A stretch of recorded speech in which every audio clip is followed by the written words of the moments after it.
Let me ask you just plainly, did Jay Powell make a mistake yesterday by cutting rates? It sounds to me like you're having trouble coming to grips with the idea of an insurance cut. No, I mean, I would have voted against it. I would have joined the dissenters, but I'm not at that table anymore.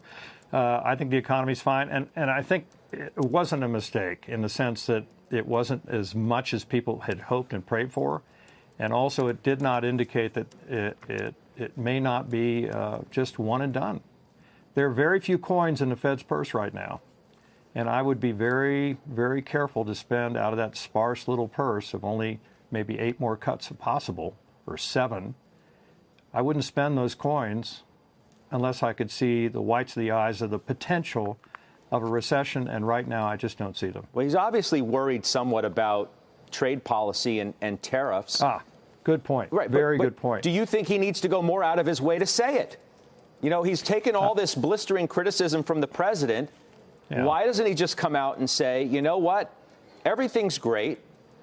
We don't need to cut rates, but we're going to do it because the president's trade policy has business concerned. It's showing up in some of the numbers, maybe not the ones that we generally look at traditionally, but we're concerned. Why doesn't he just come out and explicitly say it? I wish he would say the following, and that is that even if we cut rates 100 basis points, it wouldn't quell the concerns about supply chains and all the turbulence that comes from a protectionist trade policy.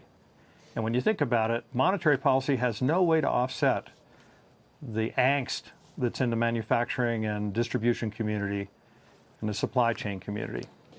So I would just make that clear. We cannot do anything to offset these kind of trade policies that are being pursued by our country. You got to believe he wants to say it. It wouldn't make a bit of difference if they cut 50 or 75 or 100.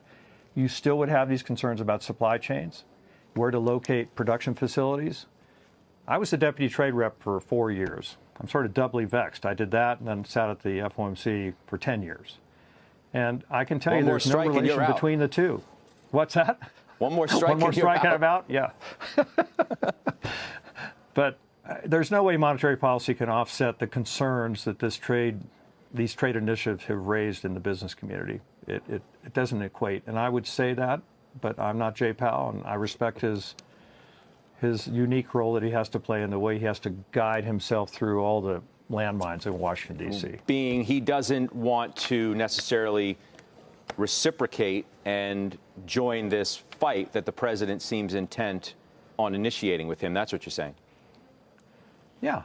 And again, I think he's very careful about saying that, he's not going to get involved with fiscal policy or with trade policy. That's not his role. He sticks to monetary policy. But again, monetary policy cannot offset the concerns that have been raised by these trade initiatives. And I think that needs to be made clear. Yeah. By the way, the president's reaction really to the decision was not as harsh as I expected. I expected him to go after Powell, not being able to control his committee, have 2 dissents, et cetera. Actually, when you think of what Trump has said thus far about the meeting, it's pretty mild.